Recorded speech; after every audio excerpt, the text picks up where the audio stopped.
আপনি কি এমন কারোর সঙ্গে পরিচিত হয়েছেন যে আপনাকে কোনো পাত্তাই দেয়নি? অথবা এমন কেউ আপনার আশেপাশে আছে যে নিজের জ্ঞান, বুদ্ধি, ক্ষমতা এবং দক্ষতাকে শ্রেষ্ঠ বলে মনে করে? এই ধরনের ব্যক্তিকে আপনি অন্ধ বলতে পারেন। হ্যাঁ, এরা অন্ধ, গর্বান্ধ। নমস্কার, আলোর পথে অনুষ্ঠানে প্রভু যীশু খ্রিস্টের মধুর নামে সকলকে স্বাগত জানাই। আমি বিশ্বাস করি দয়াময় ঈশ্বরের অসীম করুণায় আপনি এবং আপনার পরিবারের সকলেই খুব সুন্দর আছেন এবং সুস্থ আছেন। আসুন, যে বিষয় নিয়ে কথা শুরু করেছিলাম, মানুষ নিজের সম্পর্কে যখন একটা উচ্চ ধারণা পোষণ করে তখন তাকে আর উচ্চে রাখে না, তাকে অধোগামী করে। হ্যাঁ, ঠিকই ধরেছেন। যে কথাটা সচরাচর আমরা বলে থাকি, অতি দর্প বা অহংকার পতনের কারণ। বাইবেল আমাদের সতর্ক করে যে ঈশ্বর অহংকারের পাপ ঘৃণা করেন এবং গর্বিতদের শাসন করেন। স্বধার্মিকতা বা অহংকার থেকে উদ্ভূত গর্বকে ঈশ্বর ঘৃণা করেন। গর্ব এবং আত্মবিশ্বাস এবং অহংকারের মধ্যে একটি সূক্ষ্ম রেখা আছে।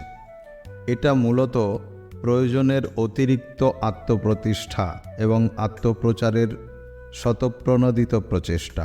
এটি এমন একটি আচরণ বা মনোভাব যা ঈশ্বরকে ঘৃণা এবং অস্বীকার করতে সাহায্য করে। অহংকার যার মধ্যে রয়েছে সে নিজের সম্পর্কে চিন্তা করে এবং অন্যদের সম্পর্কে সহমর্মী হয় না। আমি দুঃখিত, আমি ভুল ছিলাম, আমি ভুল করেছি, এই ধরনের পরিশীলিত শব্দ তার কাছে পাওয়া যায় না। অনেক ক্ষেত্রেই এগুলো আশাও করা যায় না। অহংকার কি? হুব্রিস, প্রাচীন গ্রিক শব্দ হুব্রিস থেকে ভাষান্তরিত করে অহংকার, ঔদ্ধত্য বা ক্ষোভ এগুলি পাওয়া যায়। অহংকার ইংরেজিতে যাকে বলা হয় প্রাইড, হুপ, অ্যারোগেন্স, যার বাংলা গর্ব, দর্প, দম্ভ, ঔদ্ধত্য, অভিমান। অহংকার শব্দটি ল্যাটিন অ্যাড্রোগার থেকে এসেছে, যার অর্থ অন্য মানুষের কাছ থেকে নির্দিষ্ট মনোভাব এবং আচরণ দাবি করার অধিকার আছে বলে অনুভব করা। অহংকারী মানে নিজের গুরুত্ব বা ক্ষমতা সম্পর্কে অতিরঞ্জিত মতামত দেখানোর জন্য অপ্রীতিকর আচরণ করা। অহংকার শব্দের প্রথম সংজ্ঞা হল নিজের সম্পর্কে অযথা উচ্চ মতামত, অতিরঞ্জিত আত্মসম্মান, দম্ভ এর ফলে উদ্ভূত আচরণ। এটি হলো অহংকার। অহংকার হওয়া বা আড়ম্বরপূর্ণ মনোভাব থাকা ধার্মিকতার বিরোধী। অহংকার একজনের আত্মগুরুত্ববোধের প্রকাশ্য প্রদর্শন ছাড়া আর কিছুই নয়। বাইবেল থেকে যদি দেখি, 2 তিমথিয় 3 অধ্যায়ের 2, 3, 4 পদে লেখা আছে, কেননা মনুষ্যেরা আত্মপ্রিয়, অর্থপ্রিয়, আত্মশ্লাঘী, অভিমানী, ধর্মনিন্দুক, পিতামাতার অবাধ্য, অকৃতজ্ঞ, অসাধু, স্নেহরহিত, ক্ষমাহীন, অপবাদক, অজিতেন্দ্রিয়, প্রচণ্ড সদ্বিদ্বেষী, বিশ্বাসঘাতক, দুঃসাহসী, গর্বান্ধ, ঈশ্বরপ্রিয় নয় এবং বিলাসপ্রিয় হইবে।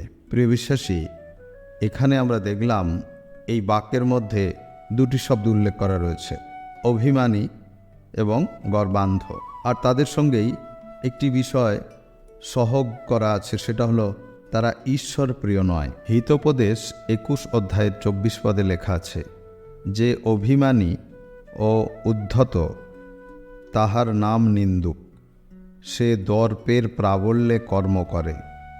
সে বলে, জগৎ আমার চারপাশে ঘোরে, আমি তোমার চেয়ে ভালো।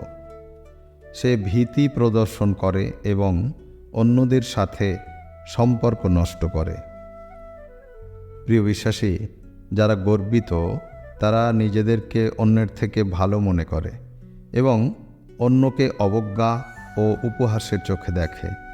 তারা নিজেদেরকে অন্যদের উপরে এবং ঊর্ধ্বে দেখে এবং নিজেদেরকে অগ্রগণ্য বলে বিশ্বাস করে এবং মনে করতেই পারে যে তারা বিশ্বের সবচেয়ে গুরুত্বপূর্ণ মানুষ।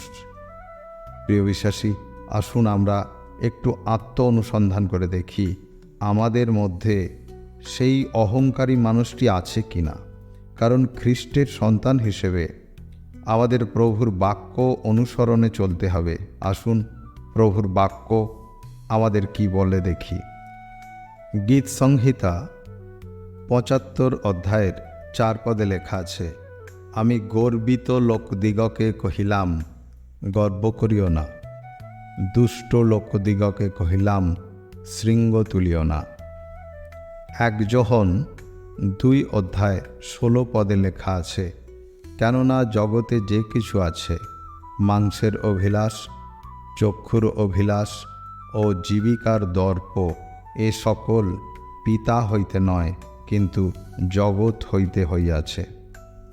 প্রিয় বিশ্বাসী, আমাদের মধ্যে যদি গর্ব, অহংকার বা দর্প থাকে, সেটা অবশ্যই পবিত্র আত্মার দ্বারা চালিত হয়ে নয়, শয়তানের দ্বারা চালিত হয়ে সেই ব্যবহার আমাদের মধ্যে প্রকাশ পাচ্ছে। এ বিষয়ে আমাদের অবশ্যই সাবধান হওয়া উচিত। মণ্ডলীতে অনেক ক্ষেত্রে আমরা এই অহংকারের চিহ্ন খুঁজে পাই। খ্রিস্টের সন্তানদের মধ্যে অহংকার জন্ম নিলে তারা পরসহিষ্ণুতা ভুলে, সংযম ভুলে একে অপরকে তুচ্ছ জ্ঞান করতে থাকে এবং মণ্ডলীর মধ্যে অপ্রীতিকর ভেদাভেদ, দলাদলি, হিংসা ইত্যাদি জাগতিক আচার ব্যবহার জায়গা করে নেয়। ২ পিতর ২ অধ্যায় ১৮ পদে লেখা আছে, কারণ তাহারা অসার গর্বের কথা কহিয়া মাংসিক সুখাভিলাষে লম্পটতায় সেই লোকদিগকে প্রলোভিত করে, যাহারা ভ্রমাচারীদের হইতে সম্প্রতি পলায়ন করিতেছে। জিহুদা ১ অধ্যায় ১৬ পদে লেখা আছে, ইহারা বচসাকারী, স্বভাগ্য নিন্দুক, আপন আপন অভিলাষের অনুগামী, আর তাহাদের মুখ মহাগর্বের কথা বলে, এবং তাহারা লাভার্থে মনুষ্যদের তোষামোদ করে। ২ করন্থীয় ১২ অধ্যায় ২০ পদে লেখা আছে, কেননা আমার ভয় হয়, পাছে উপস্থিত হইলে আমি তোমাদিগকে যেরূপ দেখিতে চাই সেই রূপ না দেখি, এবং তোমরা আমাকে যেরূপ দেখিতে না চাও সেই রূপ দেখো, পাছে কোনো মতে বিবাদ, ঈর্ষা, রাগ, প্রতিযোগিতা, পরনিন্দা, কান ভাঙানি, দর্প, গণ্ডগোল বাঁধিয়া ওঠে। করন্থী মণ্ডলী সম্পর্কে পৌলের ভয় হয়েছে, কারণ খ্রিস্টীয় ভাই বোনেদের মধ্যে যে সম্পর্ক তৈরি হতে চলেছে, পারস্পরিক আচার আচরণ কোনো মতেই বিশ্বাসীদের আচার আচরণের প্রামাণ্য নয়। তাই পৌল এই বিষয়ে সাবধান হতে চেয়েছে এবং সাবধান করতে চেয়েছে। এখন প্রশ্ন হলো, অহংকারের পরিণাম কি? অহংকার যদি কারো মধ্যে থাকে, বিশেষত খ্রিস্ট বিশ্বাসীর মধ্যে থাকে, তার পরিণাম কি হয়? অহংকারের ফল বিবাদ, লজ্জা, মৃত্যু এবং ধ্বংস, আত্মিক জীবন ধ্বংস। বিশ্বাসীরা ঈশ্বরের আশীর্বাদ থেকে বঞ্চিত হয়ে পড়ে। যাকব ৪ অধ্যায় ৬ পদে লেখা আছে, বরং তিনি আরও অনুগ্রহ প্রদান করেন, এই কারণ শাস্ত্র বলে, ঈশ্বর অহংকারীদের প্রতিরোধ করেন, কিন্তু নম্রদিগকে অনুগ্রহ প্রদান করেন। হিতোপদেশ ২৬ অধ্যায় ১২ পদে লেখা আছে, তুমি কি নিজের দৃষ্টিতে জ্ঞানবান লোক দেখিতেছ? তাহা অপেক্ষা বরং হীন বুদ্ধির বিষয়ে অধিক প্রত্যাশা আছে। প্রিয় বিশ্বাসী, এই বাক্য বলে যে নিজেকে নিজে বড় এবং নিজেকে জ্ঞানী ভাবে, আত্মিক জীবন অন্তত তার উন্নত হতে পারে না, ভালো হতে পারে না। কিন্তু যে সহজ সরল, যাকে নির্বোধ বলে মনে হয়, সে আত্মিক দিক দিয়ে উন্নতি লাভ করতে পারে, কারণ সে অহংকার। সে যে কোনো সময় শিখতে চায়, যে কারো সাহায্য নিয়ে সে ঈশ্বরকে জানতে চায়। তার এই গুণটার জন্যই তার কাছে প্রত্যাশা আছে। হিতোপদেশ 13 অধ্যায় 10 পদে লেখা আছে, অহংকারে কেবল বিবাদ উৎপন্ন হয়, কিন্তু যাহারা পরামর্শ মানে প্রজ্ঞা তাহাদের সহবর্তী হয়। অহংকারী লোকেরা অপরের মতকে প্রাধান্য দিতে পারে না, অপরকে নিজের জীবনে সহজে মেনে নিতে পারে না, নিজের ভুলটাকে সহজে স্বীকার করতে চায় না, ভুল যুক্তি দিয়ে নিজের ভুলটাকে ঠিক বলে প্রমাণ করার চেষ্টা করে, আর এর অবশ্যম্ভাবী ফল হিসাবে দাঁড়ায় বিবাদ বিতণ্ডা। হিতোপদেশ 9 অধ্যায় 7-8 পদ এবং 12 পদে লেখা আছে, যে নিন্দুককে শিক্ষা দেয় সে লজ্জা পায়, যে দুষ্টকে অনুযোগ করে সে কলঙ্ক পায়। নিন্দুককে অনুযোগ করিও না, পাছে সে তোমাকে দেশ করে। জ্ঞানবানকেই অনুযোগ করো, সে তোমাকে প্রেম করিবে। তুমি যদি জ্ঞানবান হও, নিজেরই মঙ্গলার্থে জ্ঞানবান হইবে। যদি নিন্দা করো, একাই তাহা বহন করিবে। প্রিয় বিশ্বাসী, একজন নিন্দু অর্থাৎ একজন অহংকারী, একজন গর্বান্ধ ব্যক্তি যদি থাকে, তাকে বুঝিয়ে শেখানো অত্যন্ত কঠিন, কারণ সে কাউকেই মানতে চায় না। আর সে যা দোষ করে, তার দোষের ফল নিজেই সে ভোগ করবে। সে মঙ্গল জানে না, সে শুধু আত্মপ্রতিষ্ঠা জানে। তাই বলা হয় যে অহংকার আত্মিক পতনের অন্যতম কারণ।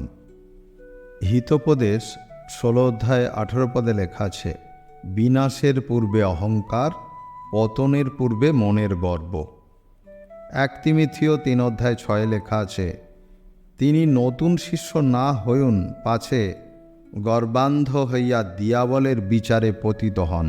প্রিয় বিশ্বাসী, যদি কেউ গর্বে অহংকারে অন্ধ হয়ে যায়, তাহলে অবশ্যই সে দিয়াবলের ফাঁদে পড়ে যাচ্ছে, এটা আমাদের নিশ্চিত হতে হবে।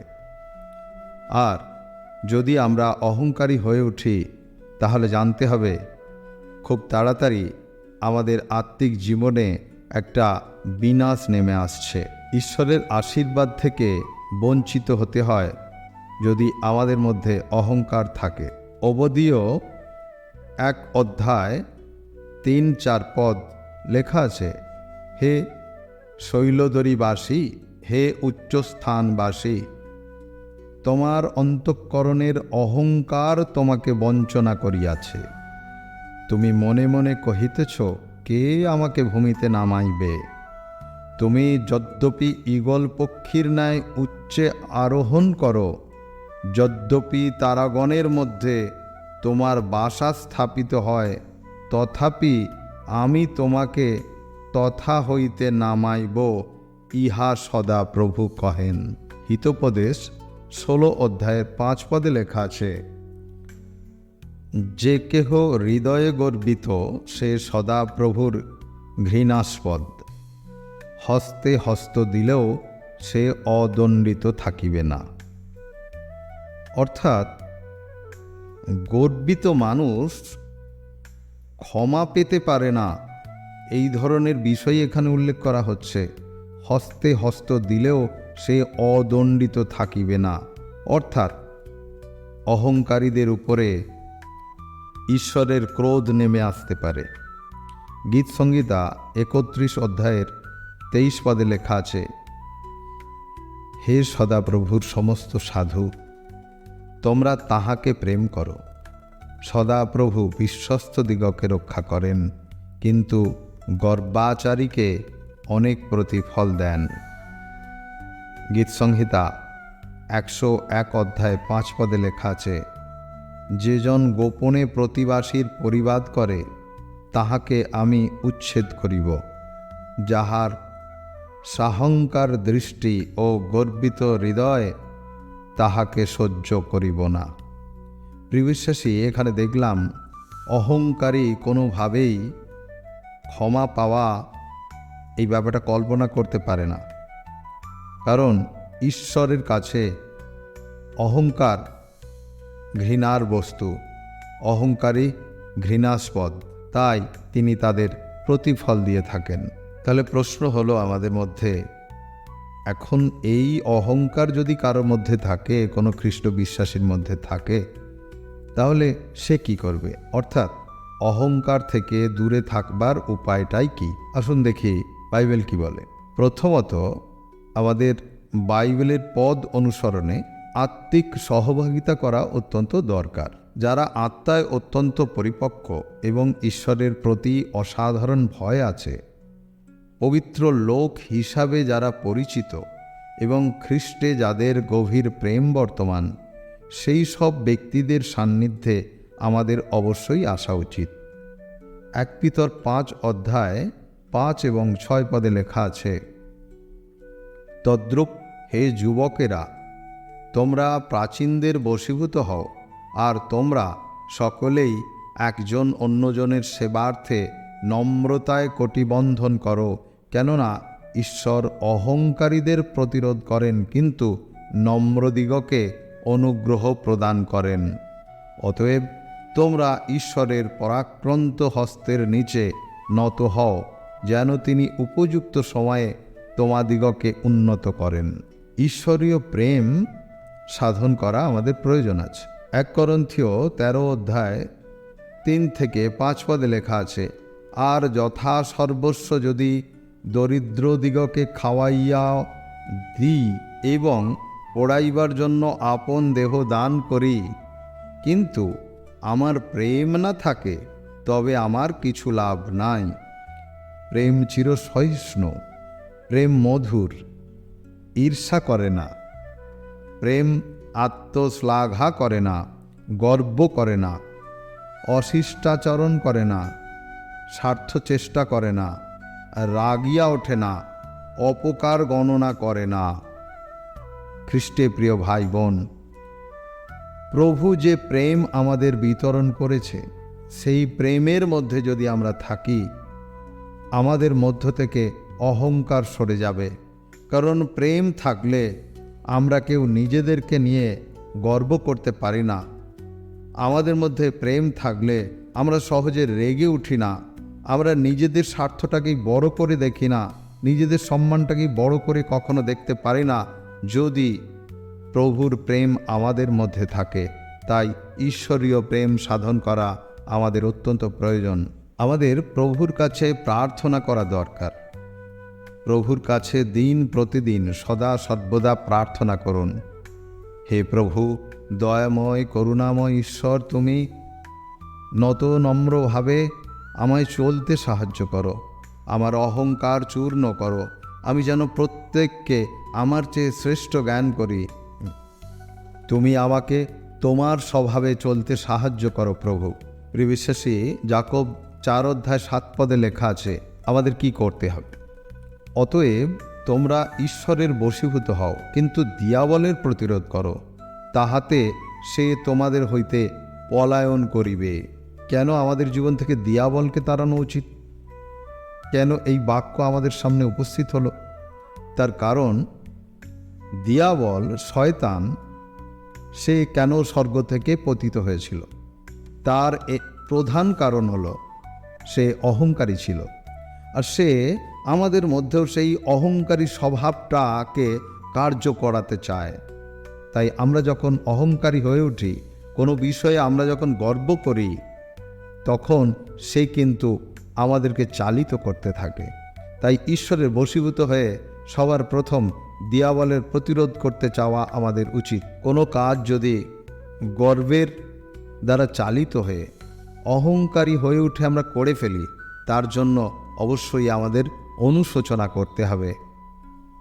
লূক 14 অধ্যায় 11 পদে লেখা আছে, কেননা যে কেহ আপনাকে উচ্চ করে তাকে নত করা যাইবে, আর যে কেহ আপনাকে নত করে তাহাকে উচ্চ করা যাইবে। হিতোপদেশ 16 অধ্যায় 19 পদে লেখা আছে, বরং দিনহীনদের সহিত নম্রাত্মা হওয়া ভালো, তবু অহংকারীদের সহিত লুট বিভাগ করা ভালো নয়। এবারে আমাদের আত্মগরিমা ত্যাগ করতে হবে, নিজেকে মহিমা দেওয়াটা ত্যাগ করতে হবে।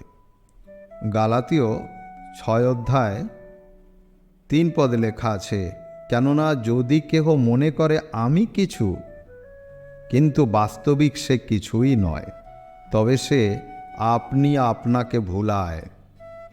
ফিলিপিও 2:3-4 পদে লেখা আছে, প্রতিযোগিতা কিংবা অনর্থক দর্পের বশে কিছুই করিও না, বরং নম্রভাবে প্রত্যেকজন আপনা হইতে অন্যকে শ্রেষ্ঠ জ্ঞান করো, এবং প্রত্যেকজন আপনার বিষয় নয় কিন্তু পরের বিষয়েও লক্ষ্য রাখো। প্রিয় বিশ্বাসী, সর্বক্ষেত্রেই নিজের গৌরব নয়, ঈশ্বরকে মহিমা দান করতে হবে। সর্বক্ষেত্রে ঈশ্বরের গৌরব স্বীকার করা আমাদের প্রয়োজন আছে। অনেক ক্ষেত্রেই দেখা যায় কোনো খ্রিস্ট সেবাকারী বলতে থাকে, আমার প্রার্থনা দ্বারায় ক্যান্সার রোগী সুস্থ হয়েছে, আমার প্রচারে ভবনে প্রচুর লোকে ভরে গেছে, আমার দ্বারাই ভারতবর্ষ তথা পৃথিবীর বিভিন্ন প্রান্তে খ্রিস্টীয় মণ্ডলী গড়ে উঠেছে। বিশেষ করে সেই সমস্ত জায়গায় যেই জায়গায় আমি ঈশ্বরের রাজ্যের বৃদ্ধি ঘটিয়েছি, যেখানে কেউ কোনোদিন যেতে পারেনি। না প্রিয় বিশ্বাসী, কোনো কিছুই আপনি বা আমি করতে পারি না যদি প্রভু না করবার শক্তি দেন, যদি প্রভু আমাদের মনোনয়ন না দেন। তাই সব ক্ষেত্রেই আমাদের ঈশ্বরকে মহিমা দেয়া উচিত। কেননা ঈশ্বরের বাক্য বলে, তোমরা আমায় মনোনীত করেছ এমন নয়, আমি তোমাদের মনোনীত করেছি। তাই ঈশ্বরের গৌরব স্বীকার করা উচিত, কিন্তু ঘোষণা করতে হবে যে আমরা যা কিছু করি তা ঈশ্বর ছাড়া সম্ভব নয়। ঈশ্বরকে মহিমা দিন, তিনি এই মহিমা পাওয়ার যোগ্য ঈশ্বর। 2 করন্থীয় 10:17 এবং 18 পদে লেখা আছে, তবে যে শ্লাঘা করে সে প্রভুতেই শ্লাঘা করুক, কেননা আপনার প্রশংসা যে করে সে নয়, কিন্তু প্রভু যাহার প্রশংসা করেন সেই পরীক্ষা সিদ্ধ। লূক 10:17-20 পদে লেখা আছে, পরে সেই 70 জন আনন্দে ফিরিয়া আসিয়া কহিল, প্রভু, আপনার নামে ভূতগণ আমাদের বশীভূত হয়। তিনি তাহাদিগকে কহিলেন, আমি শয়তানকে বিদ্যুতের ন্যায় স্বর্গ হইতে পতিত দেখিতেছিলাম। দেখো, আমি তোমাদিগকে সর্প ও বৃশ্চিক পদতলে দলিত করিবার এবং শত্রুর সমস্ত শক্তির উপরে কর্তৃত্ব করিবার ক্ষমতা দিয়াছি। কিছুতেই কোনো মতে তোমাদের হানি করিবে না। তথাপি আত্মারা যে তোমাদের বশীভূত হয়, ইহাতে আনন্দ করিও না, কিন্তু তোমাদের নাম যে স্বর্গে লিখিত আছে ইহাতেই আনন্দ করো। প্রিয় বিশ্বাসী, আজ আত্মিক রাজ্য বৃদ্ধির জন্য আপনি যা করছেন সেটা আপনি নয়। মণ্ডলীতে যে সকল চিহ্ন কার্য হচ্ছে, যে সকল অলৌকিক কার্য হচ্ছে, অন্ধ দেখছে, খঞ্জ হাঁটছে, বোবা কথা বলছে, মৃতরা জীবন পাচ্ছে, এর জন্য আপনি নয়। ঈশ্বর তার রাজ্য বৃদ্ধির জন্য এই সকল চিহ্ন কার্য করার ক্ষেত্রে আপনাকে ব্যবহার করছেন। পবিত্র আত্মার শক্তি দ্বারা আপনি চালিত হচ্ছেন। এটা আপনার গর্বের বিষয় নয়। আপনি ধন্য যে ঈশ্বর আপনাকে ব্যবহার করছেন। তাই সকল মহিমা ঈশ্বরকে দিন। নিজের জন্য গর্ব করবেন না, অহংকার করবেন না। আমাদের কোনো গুণ বা বৈশিষ্ট্য নিয়ে যদি কেউ প্রশংসা করে, আমাদের মধ্যে গর্বের জন্ম হয়। কিন্তু খ্রিস্ট বিশ্বাসীদের পক্ষে কোনো ধরনের প্রশংসাকে সেই গর্বের স্থানে নিয়ে যাওয়া উচিত নয়। অবশ্যই বলা উচিত, সবই ঈশ্বরের দান, ঈশ্বরের অনুগ্রহ।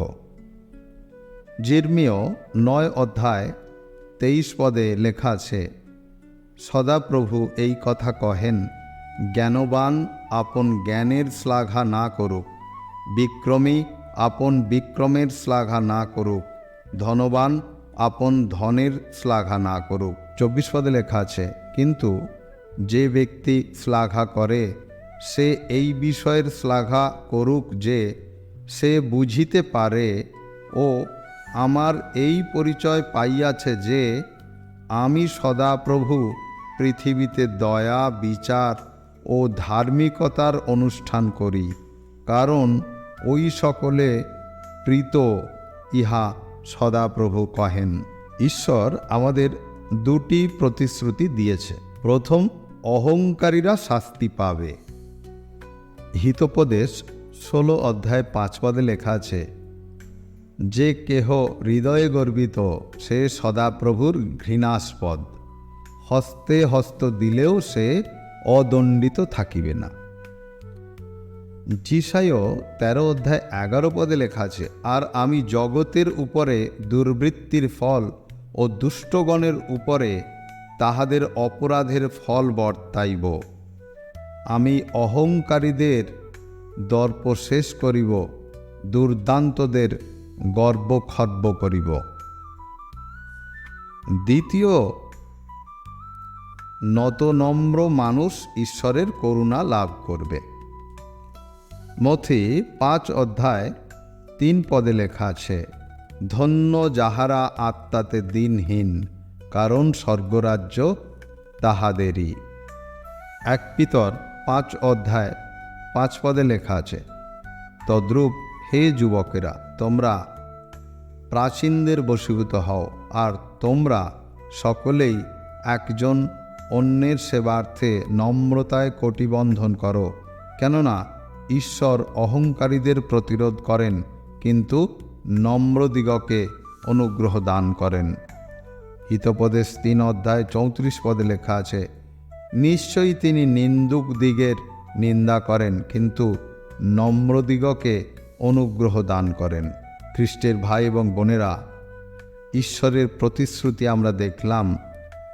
অহংকার করলে ঈশ্বরের ক্রোধ আমাদের মধ্যে উপস্থিত হবে, আর অহংকার ছেড়ে আমরা যদি নম্র হয়ে থাকি, তাহলে ঈশ্বরের করুণা, অনুগ্রহ আমাদের জন্য রয়েছে।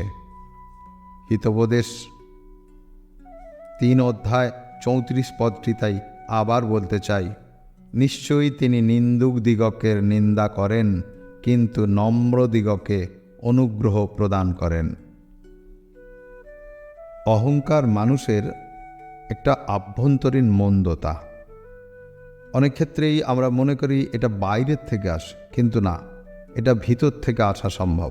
মার্ক 7 অধ্যায়ে 21 থেকে 23 পদের মধ্যে লেখা আছে, আমি 22 পদরা পড়ছি, বেশ্যাগমন, চৌর্য, নরহত্যা, ব্যভিচার, লোভ, দুষ্টতা, ছল, কুদৃষ্টি, নিন্দা, অভিমান, মূর্খতা। এই যে দুষ্টতা, এটা অহংকার জনিত একটা বৈশিষ্ট্য। 23 পদে লেখা আছে, এই সকল মন্দ বিষয় ভিতর হইতে বাহির হয় এবং মনুষ্যকে অশুচি করে।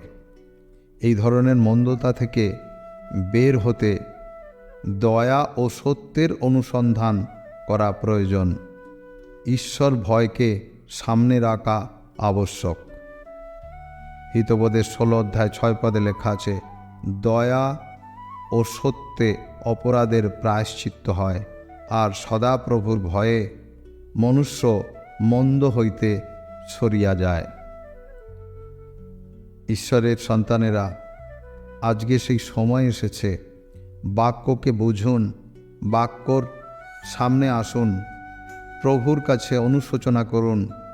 আমাদের নিজের নিজের আচার ব্যবহার নিয়ে, বিশেষত যাতে মন্দতা, যাতে দুষ্টতা আর যাতে দর্প, অহংকার প্রকাশিত হয়, সেই ধরনের কর্ম এবং সেই ধরনের বৈশিষ্ট্য ব্যবহার থেকে আমাদের সরে আসতে হবে। আর পরস্পরের প্রতি প্রভুতে যে প্রেম ছিল, সেই প্রেমের চেষ্টা করতে হবে। প্রিয় বিশ্বাসী, আজ এই পর্যন্তই। আবারও নতুন ভিডিও নিয়ে হাজির হব। ঈশ্বর আপনাদের সকলের মঙ্গল করুন। জয় যিশু।